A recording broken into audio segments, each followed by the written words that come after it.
पहला सवाल है इस सब का तो जो उन्होंने पूछा है कि जब हम फील्ड में जाते हैं, बहुत ज़रूरी सवाल है। ये तीनों के सवालों के जवाब देने से पहले मैं एक चीज़ दोबारा से रिपीट करता हूँ, जो मेहर मैम ने और सर ने भी रिपीट किया है। प्लीज़ देखिए, मैं आपको एग्ज़ाम्पलरी बता रहा हूँ। ये मेरी स्क्रैबलिंग बुक है, यानी जिसको हिंदी में बोलते हैं घसीट पुस्तिका, rough copy. Just like as an student मैं हमेशा अपनी स्क्रैबलिंग बुक यहाँ रखता हूँ प्रेजेंटेशन के दौरान में ज़रूरी नहीं कि मैं प्रेजेंटेशन दे रहा हूँ, हमेशा रखता हूँ, नोट करता हूँ। फिर उसके अंदर मैं एनालाइज़ करके जो पॉइंट बनते हैं, निचोड़ निकलता है, उसको मैं अपना बिज़नेस डायरी जो एटॉमिकली है इसमें नोट करता हूँ। और ये मेरी हैंडबुक है रिकर जो मेरा रेडी रेफरेंस रिकरेंस रेफरेंस रखती है और मैं जब भी जाता हूँ तो इसके साथ जाता हूँ। ये ज़रूरी नहीं कि मैं इतना कुछ जानता हूँ, कोई ज़रूरी नहीं है, हमेशा अपना रहना चाहिए। इससे क्या होता है, इसको आपको डेली अपना काम करने के लिए आपको अपना आकलन, सेल्फ ऑडिटिंग करने का मौका मिलता है। जब तक ये नहीं करेंगे तब तक हम आगे नहीं बढ़ पाएँगे, बाउंस बैक नहीं करेंगे। तो ये ज़रूर करिएगा आप सब लोग।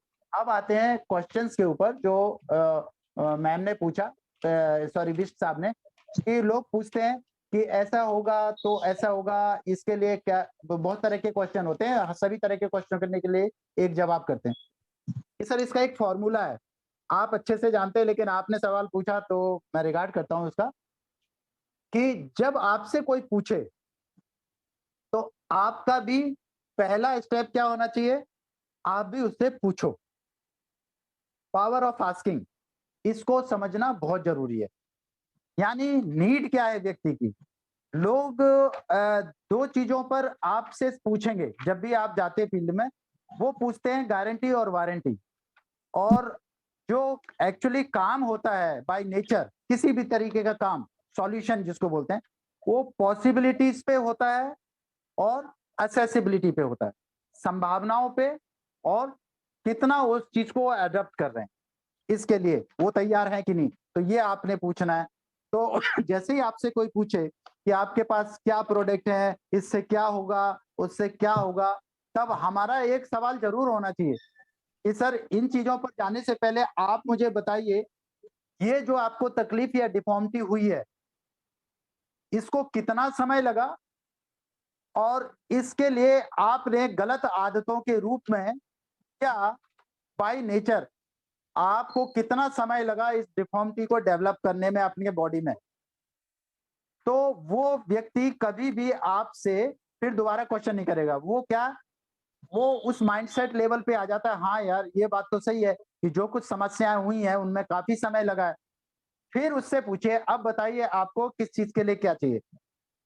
तो उनको जवाब ये देखना है, देखिए ये जो आपको भोजन के द्वारा जो कमी रही, या आपकी आदतों के कारण आपने भोजन तो किया लेकिन आपका पेट उसको जो गैस्ट्रोइंटेस्टिनल ट्रैक्ट है या आते हैं उसको पचा नहीं पाई और कन्वर्ट नहीं कर पाई ताकतवर तत्वों में।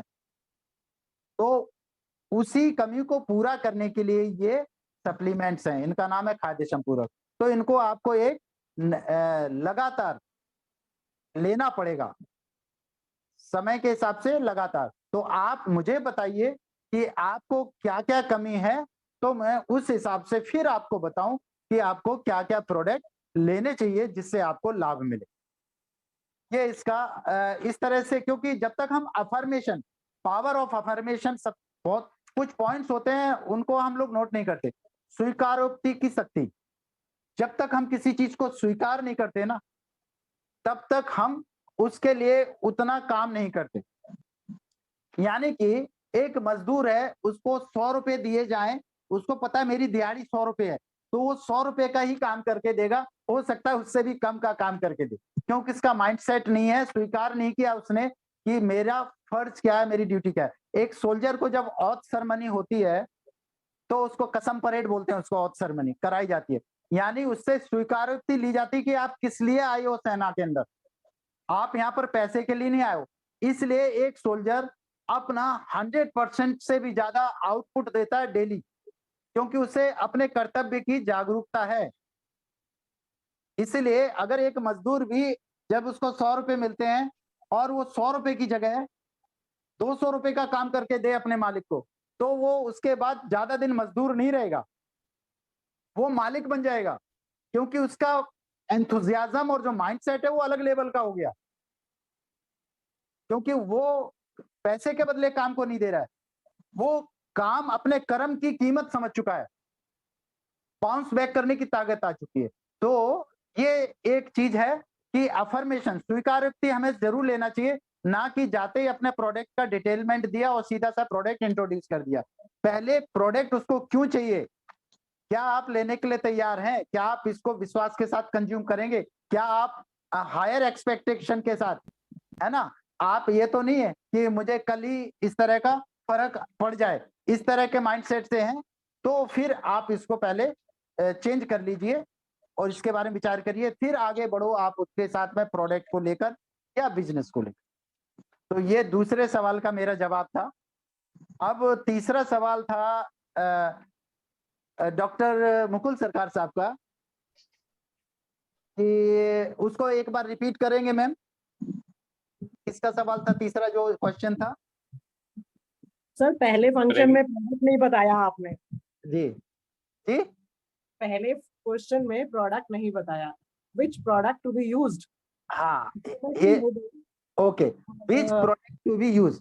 देखिए प्रोडक्ट कौन, जब आपसे पूछे कि हम कौन सा प्रोडक्ट इस्तेमाल करें, तो आपको पहले उससे जानकारी लेना है कि आपको क्या लेना है। इसके लिए एक एडिफिकेशन मैं करता हूं आपको, हम कहाँ गलती कर रहे हैं। जैसे बिष्ट साहब हैं, ऑलरेडी काफी एक्सपीरियंस है, बाकी सभी लोग, लेकिन जो भी व्यक्ति पहली बार जब आप जाते हो किसी के पास, कि आपको 2 सवाल पूछे जाने वाला है कि ये मैं क्यों करूं या फिर ये प्रोडक्ट मैं क्यों लूं, ठीक है।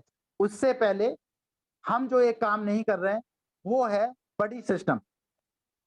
बड़ी सिस्टम मतलब आपका अपलाइन का और उसकी टीम का जो लेफ्ट राइट 2 राम श्याम है, उनके बीच में पेरेंटल बाउंडिंग होनी चाहिए, एक ऐसा रिश्ता जो पिता और पुत्र के जैसा होता है।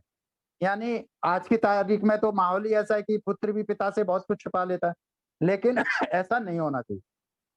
तो करना क्या है कि जब भी आप अपने लिए एक डिसिप्लिन बनाइए, प्रोटोकॉल, कि जब तक मैं मास्टरशिप में नहीं जाता हूं, जब तक मैं मास्टरशिप में नहीं जाता हूं, तब तक सभी लोग, आप जिसके पास जा रहे हैं काउंसलिंग के लिए, अपना अपॉर्चुनिटी दिखाने के लिए या प्रोडक्ट के बेनिफिट को शेयर करने के लिए, प्रोडक्ट शेयर नहीं, प्रोडक्ट के बेनिफिट को जो आपको महसूस हुआ, तो जब बताने जा रहे हो, एक बार अपने मेंटर, अपलाइन या प्रोएक्टिव लीडर को फोन करो, पहले उसकी केवाईसी ले लो। आज की तारीख में कहीं भी काम करने के लिए केवाईसी जरूरत है, नो योर कंज्यूमर। आप उसकी केवाईसी ले लो, कितने पढ़े लिखे हैं, उनके परिवार में कितनी उनकी जिम्मेदारियां, कितना कैसा उनका खान पीन है, किस माहौल में रहते हैं, क्या उनका एज फैक्टर है, कितने बच्चे हैं, कितना, बिल्कुल इतना डीपली आपको अगर सक्सेस होना है तो लेना है, क्या उनको तकलीफ है, ये सारी तरह की जानकारियां, उनका लेवल ऑफ माइंडसेट क्या है। जब आप उनके सर्कल ऑफ इन्फ्लुएंस में आए तो उनको बातचीत करते देखा होगा, जब आपका उनका टेलीफोनिक कन्वर्सेशन हुआ तो भी आपको पता चला होगा। तो उसके बाद ठीक है सर, हम मिलते हैं, बात करेंगे, आपको मैं अपना समय निकाल के बताता हूँ मेरे आने वाले 1-2 दिन में क्या अपॉइंटमेंट है, फिर मैं आपके साथ आके मिलता हूँ। और सीधा फोन लगाइए अपने मेंटर या प्रोएक्टिव लीडर को, सर ये केवाईसी है कंज्यूमर की या प्रोस्पेक्ट की, मुझे उसके पास जाना है, मैं उनसे टाइम लेने वाला हूँ, वो मुझसे पूछने वाले हैं मुझे क्यों करना चाहिए या मुझे क्या प्रोडक्ट लेना चाहिए। तो आप अपना प्रकाश डालें। Do not use your mentor as an tool. अपने मेंटर और अपलाइन को अपना ऑर्नामेंट समझो, वो आपका श्रृंगार है। आप उनको इज्जत दोगे और उनके साथ रिलेशन रखोगे। ये बिजनेस ऐसा है जहां पर एक बात हो सकता है, माता पिता के अंदर अपने बच्चों के प्रति थोड़ा सा ऊपर नीचे, एक बच्चा कम कमा रहा है, एक अच्छा कमा रहा है, तो छोटे बच्चे को ज्यादा प्यार कर सकते हैं, बड़े वाले को प्यार बराबर करेंगे, लेकिन उस समय, लेकिन एक मेंटर इस इंडस्ट्री के अंदर सबको बराबर भाव से आगे बढ़ते हुए देखना चाहता है। सो रिलेशन बनाइए अपने मेंटर के साथ। और ये हर अपलाइन को, अपनी डाउनलाइन को सिखाना है। मैंने भैया आपकी ज्वाइनिंग लगाई, आपको ज्वाइन कराया, सिर्फ इतना ही नहीं, आप जो डेली एक्टिविटी करते हो उसका फीडबैक मुझे दो और अपना अनुभव बताओ और कल की क्या तैयारी है, किसके पास जाना है, वो सारी चीजें दो। तो वो जो क्वेश्चन है जो विष्ट साहब ने पूछा है, वो उसके सारे सवाल आपको जवाब आपको हमेशा मिलते रहेंगे। तो उनको क्या देना चाहिए, उससे पहले उनकी केवाईसी आपके पास होनी चाहिए। Right ma'am? Right sir. Okay, तो अभी आते हैं एक सवाल, जो तीसरा सवाल था, जिसमें पूछा था सर ने कि रिजल्ट कैसे आते हैं, लोगों को जवाब कैसे दें, ये इसी तरह का सवाल था। तो प्रोडक्ट के बारे में हम सेटिस्फाई कैसे करें, उसके बेनिफिट्स के लिए मिलेंगे ही मिलेंगे करके, असर होगा ही होगा करके, खास करके हेयर प्रोडक्ट के बारे में आज मैं शेयर करता हूं आपसे कि मेरे कृष्ण कुमार विश्वकर्मा के बाल कैसे आए। मैं बहुत शॉर्ट में जल्दी जल्दी कोशिश करूंगा, मेरा शॉर्ट भी बहुत थोड़ा सा लंबा होता है, कोशिश करूंगा जल्दी देने के लिए जवाब को। मुझे इस सिस्टम में आने से पहले भी मेरे बाल ठीक थे, लेकिन जो बीच का हिस्सा मेरा गायब हो गया था और उसमें योगदान दिया कोविड के दौरान मेरा जो मेडिकेशन हुआ आइवरमेक्टिन, जो कि उसके लिए जरूरी नहीं था, लेकिन उस टाइम एक ट्रेंड चल गया था क्लिनिकल मैनेजमेंट में। डॉक्टर भाई उस समय समस्या ऐसी थी, डॉक्टर भी ट्रायल कर रहे थे। अब पता चला कि आइवरमेक्टिन का कोई रोल ही नहीं था, वो एक प्राइमर पॉइजन ड्रग है आइवरमेक्टिन, और उसके कुछ साइड इफेक्ट भी हैं। तो उसके साइड इफेक्ट के रूप में मेरे बाल झड़े और स्किन पे भी प्रॉब्लम आए। तो जब मैंने हेयर प्रोडक्ट लेना शुरू किया, क्या क्या किया, मैं एक एक पॉइंट से बताता हूँ। पहले, सबसे पहले मैंने अपना सेल्फ ऑडिटिंग की कि मैं ऐसा क्या कर रहा हूं, क्योंकि बाल झड़ना या त्वचा पे, आपके शरीर में कुछ भी घटित होगा, सबसे पहला इंप्रेशन बालों पे आएगा, दूसरा इंप्रेशन स्किन पे। स्किन एक ऐसा आपका पूरे बॉडी का ऑर्गन है जो पूरी बॉडी को ढक के रहता है, कवर। तो इसी पर इंप्रेशन आता है, क्योंकि स्किन के साथ एक थेरेपी चलती है बॉडी में, ट्रांसडर्मल थेरेपी। शरीर के अंदर जो कुछ होगा वो चमड़ी पर नजर आएगा, त्वचा पर, और चमड़ी पर जो लगाओगे वो आपके शरीर में चला जाएगा 27 सेकंड के अंदर। ठीक है? तो उसके बाद मैंने कुछ चीजें नियम बनाए। एक तो समय से नींद लेना, वाटर इनटेक अच्छा करना, अपने भोजन को चीट फूड से हटाकर एक अच्छा हेल्थी फूड, जिस जो कि कलर फूड होना चाहिए, यानी कि सभी तरह का उसमें सब्जियां, फ्रूट रंग बिरंगे दिखाई देनी चाहिए, है ना? इस तरह का खाना मुझे खाना चाहिए। और मुझे कोई भी काम स्ट्रेस लेके नहीं करना है। यानी मैं अगर मोबाइल या लैपटॉप पे इंटरनेट पे काम कर रहा हूँ, तो मुझे जितना जरूरी जो फ्रूटफुल वर्क करना है, ऐसा नहीं कि बाकी टाइम में भी मैं उस पर लगा हूं और मैं अपना आराम को भी डिस्टर्ब कर रहा हूँ, रिलैक्स नहीं हो पा रहा हूं। उसके बाद हर स पूरे शरीर में हर अंग का एक अलग पीएच लेवल होता है, नर्चर होने के लिए, विकसित होने के लिए और अच्छा होने के लिए। तो बाल के लिए वाटर का या हाइड्रेशन का अलग पीएच लेवल है, ठीक है?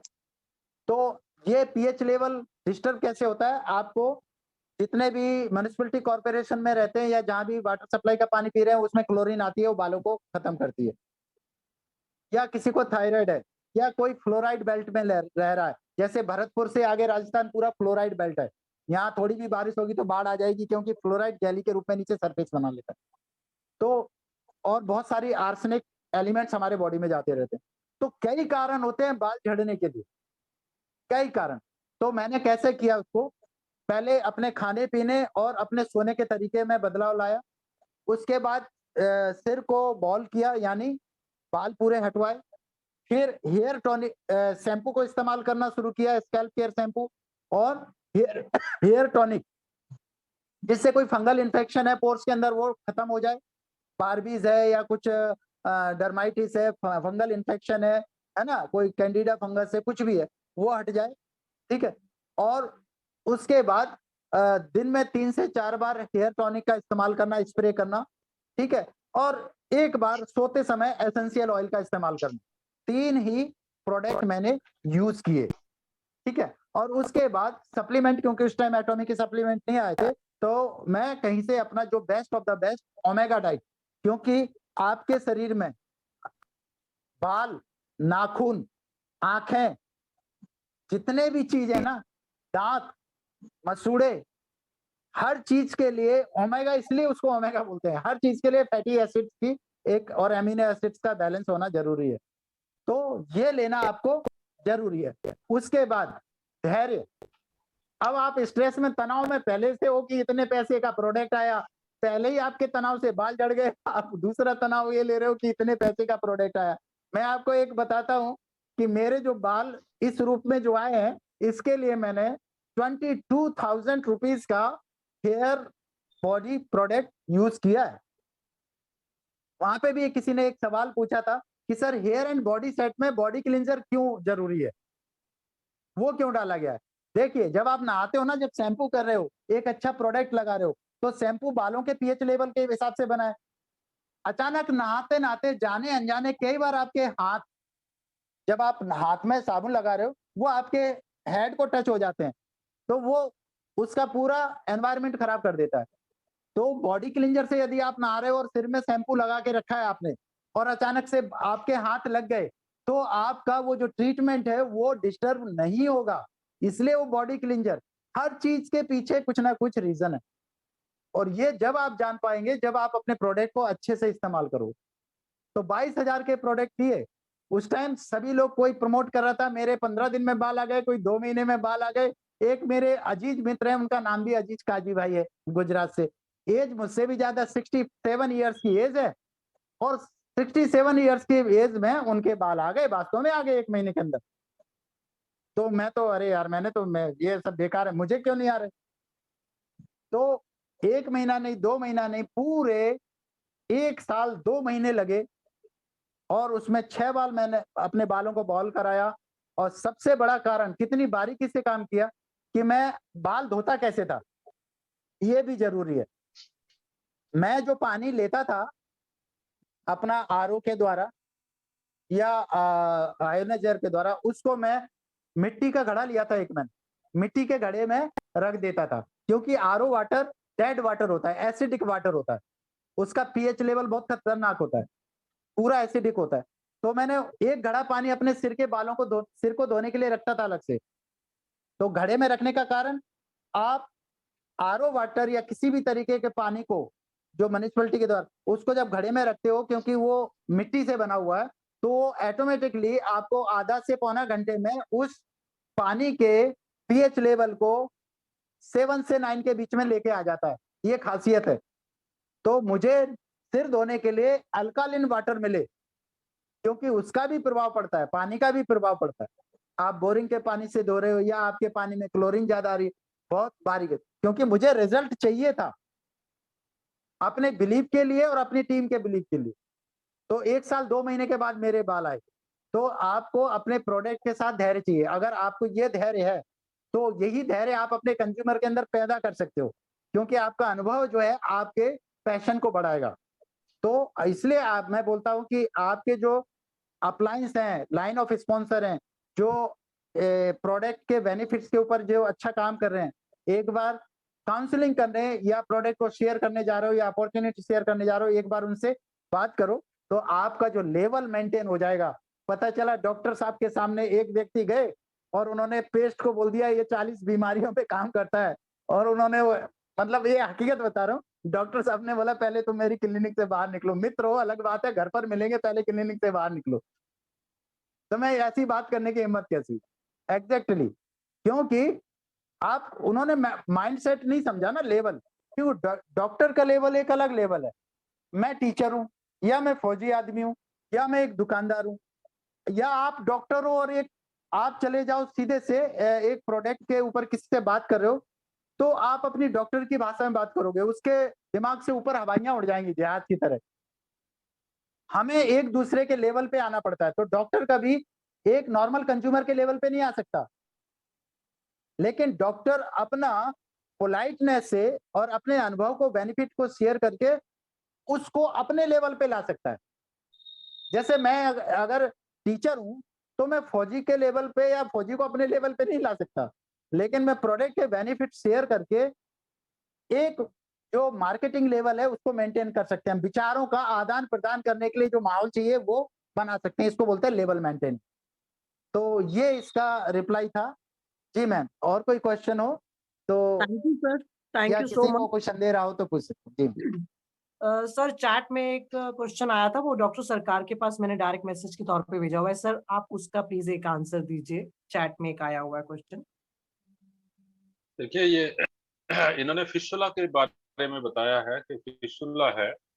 फिस्टुला जो है, पहले वो समझ लेते हैं फिस्टुला क्या है। फिस्टुला एक ऐसा नाली घाव है जो हमारे मलद्वार से और बाहर मलद्वार से बाहर आके ओपन होता है, या और भी कोई साइड में महिलाओं को जननांग की तरफ जाके ओपन हो सकता है, जिसके अंदर पस फॉर्मेशन होता है। और इसके बनने का लिए कोई एक निश्चित कारण नहीं है कि इनको ये वजह से होगा। लेकिन सबसे बड़ी वजह जो है वो पेट की समस्या है। पाइल्स फिस्टुला अगर हो रहा है तो कहीं ना कहीं उनकी पेट की समस्या है, तो उसके लिए nutraceutical mix is the best option इसमें। लेकिन मेरे पास जो केसेज आते हैं इन्हीं तरह के केसेज आते हैं, तो उनको जो सर्जरी ही सबसे उत्तम तरीका है। लेकिन सर्जरी बहुत अच्छे हाथों में होना चाहिए, क्योंकि बड़े सर्जन भी फिस्टुला के जो जनरल सर्जरी होती है उसमें भी वो यहाँ के हनुमानगढ़ का जो स्थिति ये है, कुछ सर्जन है तो ये कहते हैं जो इसका इलाज करते हैं उनके पास जाओ। तो फिस्टुला का जो ट्रैक होता है वो बड़ा महत्वपूर्ण है। अगर आपने उनको हिमोहिम दिया तो उनके जो पस फॉर्मेशन है वो बहुत जल्दी सूख जाएगा। हमारे पास जो यहाँ है तो हिमोहिम उसमें काम करेगा, उसमें काम करेगा न्यूट्रास्यूटिकल मिक्स। तो अगर उनके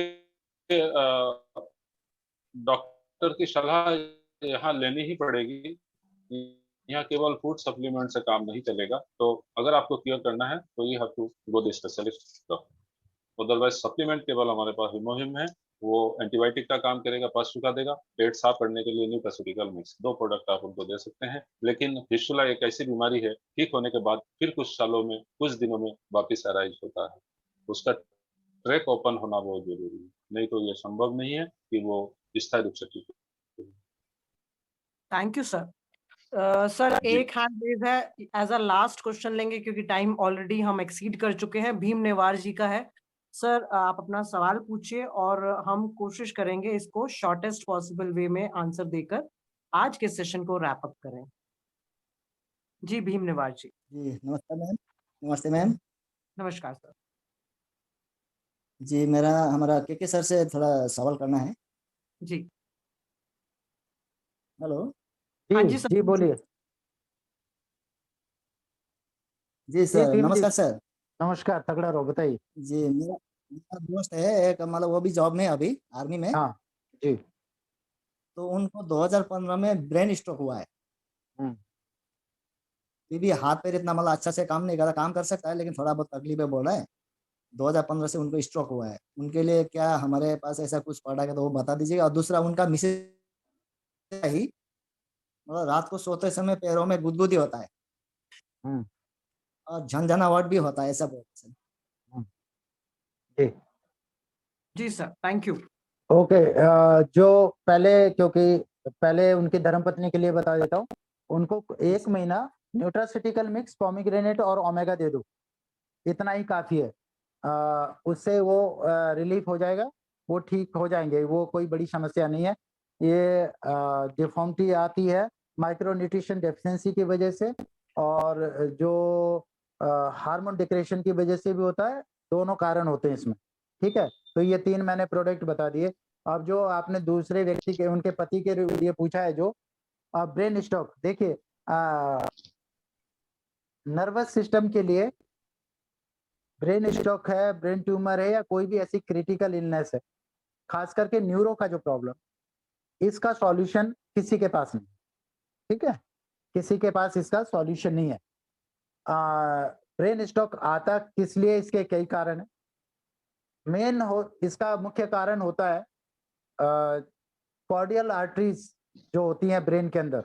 जैसे हार्ट के अंदर कॉर्नरी आर्टरीज होती है, कॉर्डियल आर्टरीज में कहीं पर विजरल फैट का जमाव होने के कारण ब्लड सर्कुलेशन नहीं पहुंचता, उसकी वजह से ऑक्सीजन नहीं मिलती है ब्रेन को प्रॉपर तरीके से।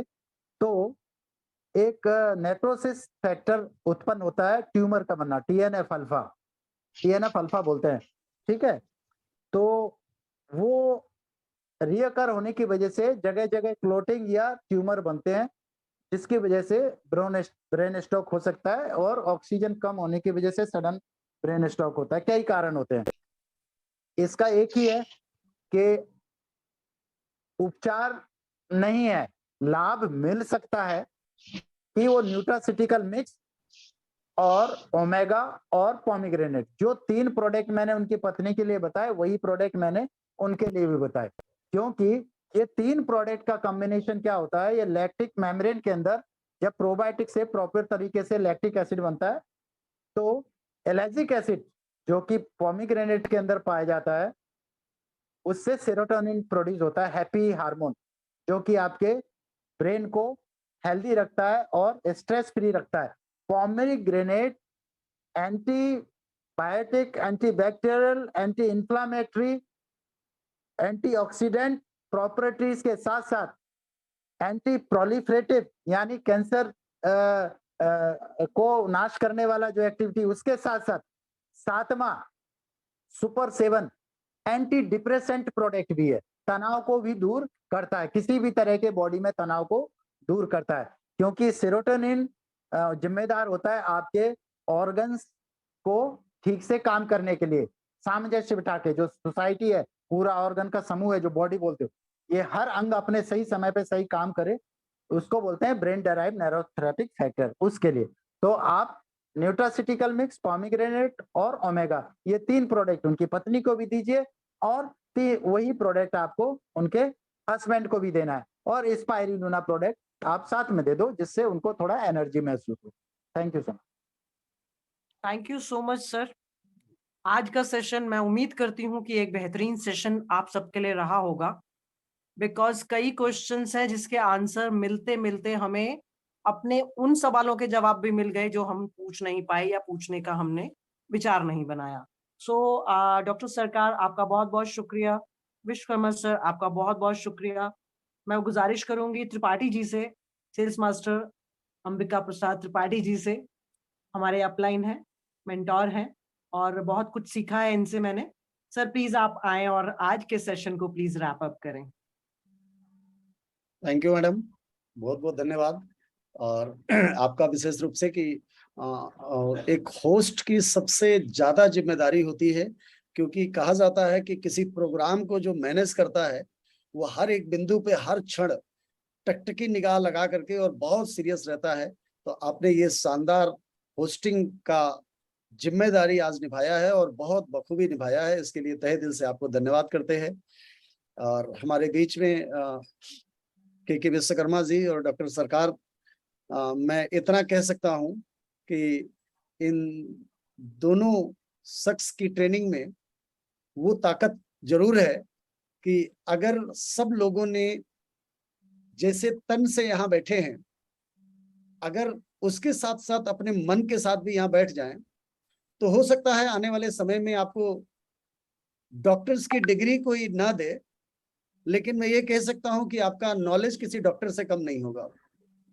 इतना शानदार तरीके से ये दोनों शख्स के अंदर समझाने की कला है, और बहुत बखूबी ना सिर्फ वो प्रोडक्ट आपको क्या लेना चाहिए, बल्कि वो प्रोडक्ट क्यों काम करता है, इसमें विश्वकर्मा सर ने बहुत अहम बात रखी है आज। और मैं उसको अगर बहुत कम शब्दों में डिफाइन करूं, सो व्हाई और हाउ, बहुत इंपॉर्टेंट चीज रखी है। हाँ, हमारे हेल्थ को लेकर के उन्होंने वाई, ये 3 अक्षर का शब्द है। मैं कहूंगा न सिर्फ हेल्थ में, पूरी जिंदगी को अगर पढ़ना हो, पूरी जिंदगी में आप जितनी भी डिग्री लेते हो, इन सारी डिग्री और डिप्लोमा में 3 अक्षर अगर पढ़ लीजिए तो मैं समझता हूँ जिंदगी आपकी बदल जाएगी।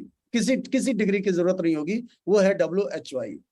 आप ट्रेनिंग में आते हैं तो क्यों आते हैं, कोई प्रोडक्ट आप लेते हैं तो क्यों लेते हैं, आप कुछ भी करते हैं, आप बिजनेस करते हैं तो क्यों करते हैं, हर चीज अपनी जिंदगी में WHY से पूछिए, और आप ही का दिल, आप ही का मन बेहतरीन उसका आंसर दे सकता है, दूसरा कोई नहीं दे सकता है। तो ये आंसर अगर आपकी बॉडी ने आपको दिया कि हम किसी न्यूट्रिशन एक्सपर्ट्स के पास क्यों जा रहे हैं, WHY अगर ये मालूम हो गया अंदर से कि यस यही वो प्रोडक्ट है जो हमारी बीमारी को ठीक कर सकते हैं, तो उसके बाद दूसरी चीज आती है हाउ। तो पहले अपने आप को वाई से क्लियर कीजिए, और वाई से क्लियर करेंगे तो ये 90% प्रॉब्लम का घेरा यही बना के रखता है। और अगर ये क्लियर हो गया तो बाकी सब काम सिर्फ 10% करा जाता है। हाउ? और वो 10% मिल करके आप 100% स्वस्थ हो सकते हैं। और 100% न सिर्फ स्वस्थ हो सकते हैं, अगर आप 100% स्वस्थ हुए तो आप दुनिया को भी स्वस्थ कर सकते हैं, और दुनिया को स्वस्थ होगा तो आपके पास पैसे की भी भरपूर बरसात होगी। तो आज हम सब लोग इतना लंबा समय आप सब लोगों ने दिया और हमारे साथ बने रहे, इसके लिए मैं अपने सभी अटोमियंस का धन्यवाद करता हूं, जो लोग इस सेशन में आए हैं, जितने भी लोग इस सेशन में बने रहे, और जिन लोगों ने खासकर सवाल पूछा उन सब लोगों का बहुत तहे दिल से धन्यवाद करता हूं। उनके अच्छे हेल्थ की कामना करता हूं, उनके घरों में ढेर सारी खुशियां, ढेर सारी साथ आए। और आइए आज हम इस सेशन को कंपनी मोटो के साथ वापस से क्लोज करेंगे। सो आइए हम सब लोग मिलकर के स्टार्ट करते हैं। Cherish the spirit, create the vision, follow the faith, serve in humility. Come on, Come come on, on, let's do it.